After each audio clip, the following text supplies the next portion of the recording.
Hi, Doug Casey here, Down to Earth Golf. This video is to explain a little bit more about path and how angle of attack affects path. Sometimes referred to as D-plane. Don't worry about fancy terms. We're going to try to make it as simple as we can. And I've got a couple little tools here. This thing kind of represents a swing plane. It's meant to be a training aid. Please don't use it. It ruins a lot of golf swings, so please don't use it. This is more just a demonstration to help with this demonstration so you can see the concept. And I've got a little piece of doweling with a little some arrows here. This to show you that this would represent the path. So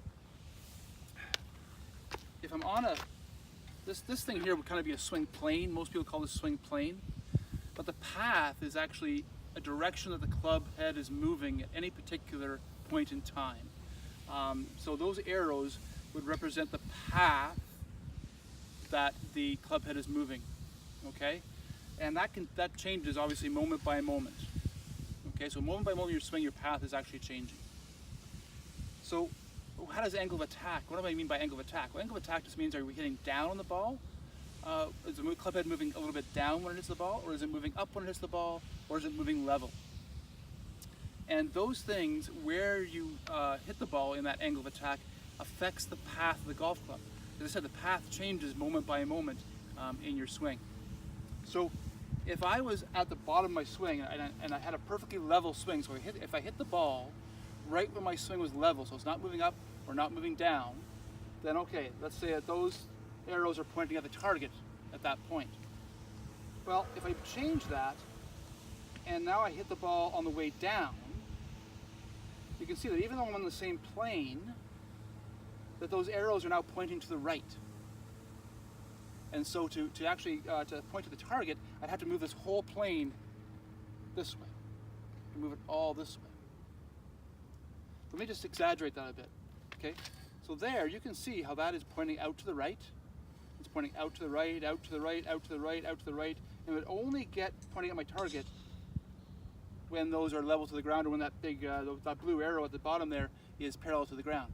That's the only time on this particular swing plane that those arrows will be pointing at the target. There they're pointing to the right. And when I pass that low point, if I hit it on the upswing, like I want to with a driver, you can see that that starts to point to the left. Okay? So again, if I'm on the way down, that's pointing to the right.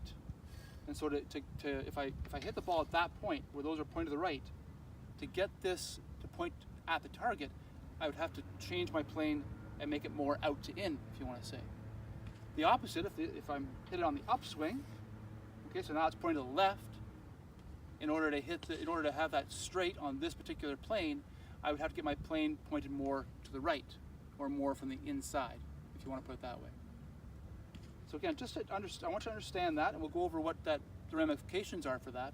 But I just want you to see that that path of that club changes depending on the angle of attack, whether it's hitting the ball on the way down or whether it's hitting the ball on the way up. So if this doesn't make sense to you, that's okay. There's other videos on YouTube you can look up that may explain it better. Brian Manzella does a really good job of doing it. And maybe you don't need to understand it. I'm going to go over the ramifications of it, as I said, on the range right now, and maybe that will make it clearer for you. So that's the theory about angle attack and swing path. Let's go over more of the practical stuff. I've got this stick again because I don't want to have a club here, because I don't want you to get mixed up with a club face. We're not talking about the club face here at all. These arrows represent the club path at any moment in time. Not the plane, not the club face, but the path. I know those terms can get confusing. That's okay. But let's talk about it. So I've got a target there, my alignment stick. This is my target line here, and this would be my alignment of my body, let's say. So theoretically, I'm going to hit a straight shot. I line up nice and square with my target. So my body lines are parallel to my target line. And yours might not be, and that's okay. I am okay with that. This is just a guideline. Let's talk about how angle of attack affects this. So if I hit this ball on the way down, that makes, my angle of attack is negative, it's on the way down, that makes my path more in to out. It makes my path go more this way. So what do I do to compensate for that? Well, I could change my swing, I guess, but I don't want to do that because my swing is my swing. I don't want to change it. I don't have to. So all I do because I changed my alignment. And I line left of where I normally would as a right-handed golfer. And that will put that, even though it's hitting down, it'll put that on a better path. Now, you hit down on almost all your clubs, except of course for your driver. Your driver you want to hit up on, so you got it up on a tee. So with the driver, with the ball teed up, if I line up square to my target now, everything being equal, I'm going to get to the bottom of my swing.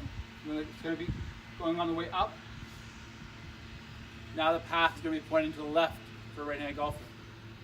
Okay, so what do I do to compensate for that? Well, just the opposite of what I did when I was hitting down.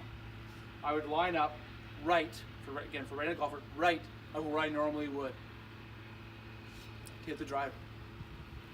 So you want to understand these things. The more down you hit, the more left you have to swing. You also think of it this way: the more down you hit, the easier it would be to hit a draw. And so if you have problems overdrawing the ball or hooking the ball, maybe you're hitting down too much. So you think about it that way too. Basically, the more down you hit, the more left you're going to have to aim. The more up you hit, or hopefully you're only hitting an upward angle attack with your driver, the more to the right you're going to have to hit. Because the more up you hit, the easier it is to hit a fade and the harder it is to hit a draw. And that might explain for some people why they can draw their irons but can't seem to draw their driver. Maybe they have a really upward angle of attack with their driver, and that makes it harder to hit a draw, because the more upward angle of attack, the more that path is aiming left or going out to in, and the more they have to change that to get it to come from the inside. Now, Hogan, in his classic book, Five Modern Fundamentals of Golf, in the early 50s, he showed different alignments. And he showed that a pitching wedge would be lined up further to the left, and as the clubs got a little longer, he would get to equal, and with the driver, he would line up to the right. And it's kind of funny, my teacher, George Knudsen, did the same thing. So they knew intuitively what they had to do, and Ben Hogan was even confident enough to put it down in print. That you had to aim more left with your shorter clubs, and you had to aim more right with the driver, and that's because of the angle of attack and how that affects the path of the club.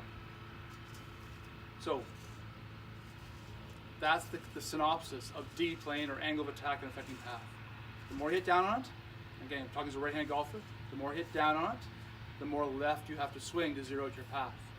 The more you hit up on it, the more right you have to swing to zero out your path.